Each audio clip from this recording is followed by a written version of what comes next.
In all my years of service to Othric, there were rarely moments to contemplate the extent of his ambition.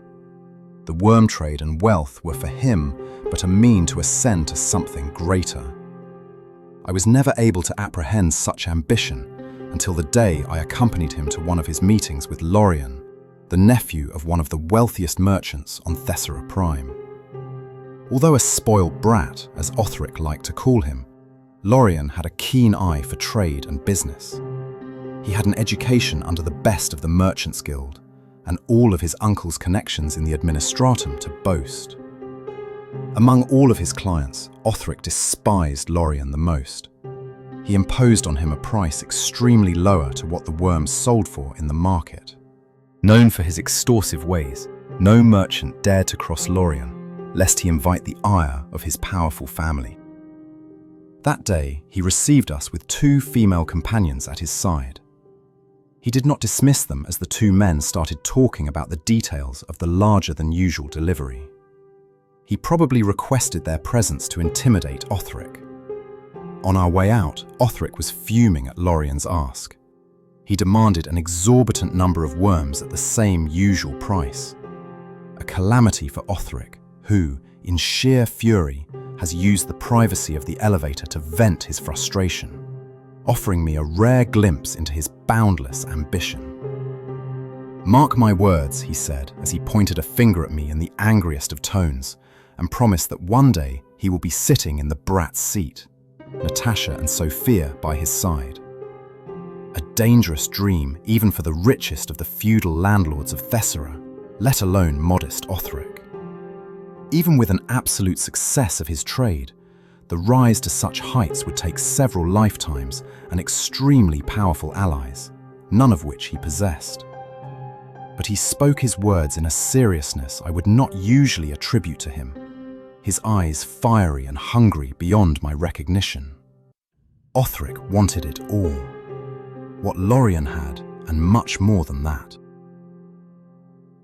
Now standing few feet from a greenish, child-sized fiend, he bargains with the same ambition, equally surreal as the scene itself. Out of his shock, Othric first asked it who its lord, the one it called Lord of Flies, is. The greenish little fiend proceeded to call him grandfather again, followed by a series of titles more mysterious than the first. Some evoked plagues, some despair, all unfamiliar to us. Aware he will not get the answers he wanted about the fiend's patron, Othric proceeded to other questions on the green light underwater and what sort of creature the fiend was. The greenling, tilting its horned head, looked at him curiously, as if not apprehending the questions, then let out a childish laugh, followed by a silence. Othric tried with another question. He asked what its master, the Lord of Flies, had to offer in return, when he so outrageously demands from Othric that he dismantles his own worm farm by releasing the slaves. The fiend finally started to animatedly jump while clapping its hands again. When its dance receded, it reassured that its lord will provide an abundance of flies and land. But before that, Othric had to release the caged children of the grandfather so that they help him to fight for the gifted witch. Knowing that poxwalkers are uncontrollable, mindless shells, Othric let out a laugh and turned away to inform us that he grew tired of this exchange and instructed Brugg to cage the creature. As the Ogryn approached, the fiend took out one of the bones that were piercing his body. He blew into the cavitated bony stick as if it were a flute, but no sound was produced. A deafening humming followed short after as a swarm of flies formed above the swamp. When it blotted out the sky above, it descended in a stream on the Ogryn, shredding his mask and outfit. Losing his balance, he fell in the water, his corpse never resurfacing. The fiend then laughed, and with its laughter, the swarm dissipated. Othric stood unmoved when the greenling walked to him. It grinned and informed that the grandfather cannot be denied, and that Othric will need to find the witch for him after he frees the slave children. Clearly shaken by the loss of Brugg, as evidenced by his stuttering voice, Othric asked me to release the children. As I remotely opened the thousands of underwater cages from the barn, I was expecting the walkers to emerge at the edges of the swamp at some point. None appeared, however. The empty cages resurfaced, hanging from their cranes, with no sign of the walkers. It was then when Othric interrupted the creature's dance with another question, asking where this witch was to be found.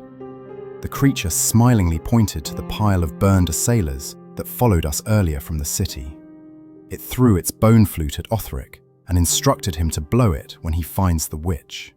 It laughed and raced to jump into the water, leaving us with even more questions than we had before. Having lost all of his worm-breeding capital, Othric was bent on finding the witch and eventually recoup the losses through a compensation from the Lord of Flies. At least this was the attitude he put up in front of me. Deep down, we both knew he had to comply in the fear of meeting Brug's fate. He first instructed me to search the 3 Arvus lighters of our attackers for any clues. When I came back with none, I found Othric standing by the pile of the burned bodies. It was then where I remembered a tattoo they all had on their arms, and which I noticed before the cremation. It looked of a reptile caved into a crescent shape, eyes menacing. Rudimentary, but recognizable in its shape. Othric groaned his disappointment at the meager hint and demanded that I prepare the hauler. In the same night, we headed back to Harness Deep. When we reached the orphanage, we waited for a while for Ludmilla to come out. As soon as she did, she started screaming at Othric that there will be no refunds even if the children were sick, as she reminded him of the rules of the game. He brought her to silence by asking her about the gang with the reptile tattoo. Her tone changed when she informed him that the information will cost him extra. He pulled one of his wooden boxes, now more precious to him than ever after today's misfortune. He handed her a worm as she started introducing the gang, a messianic cult, in fact, fanatical and deranged, the lot of them, according to her. Called Yavanids after their prophet Yavin, their creed speaks to the forthcoming of saviors beyond the stars. The founders came to the planet via the interplanetary transfers of the Great Distribution, and their cult has not stopped growing its ranks ever since. Organized, armed, and numerous, they claimed the nether dwellings from the old gangs. Some say that they used genetic manipulation for sharper teeth and clawed hands. Even a third arm, added Ludmilla, although she did not believe it to be true herself, as the technology was new and expensive in an agri-world such as Thessera. When Othric pressed her on the witch, she replied that she has no knowledge of her, and that the fanatical Yavanids use a multitude of strange names and titles in their hierarchy, so such odd titles were of no surprise to her. But when Othric asked her how to meet them, she first laughed, but then realized he was serious. She asked if the old man had a death wish, as venturing to the nether dwellings was nothing short of suicide, even with a dozen Imperial platoons at his side. As we left the orphanage, I asked Othric if he had a plan in mind, and whether he would call some favors from his clientele, usually rich traders in high places. Calling favors entailed worms, he shakingly replied, and added that he no longer possessed an amount that can move the needle in his favor. His plan was to let the cultists find us in the nether dwellings and call for the greenlings' help if things turned sour. Desperate, we walked in silence to our doom. I hope you enjoyed this passage from a secret archive tract on nurgling demons, found in the warded vaults of the Grey Knights.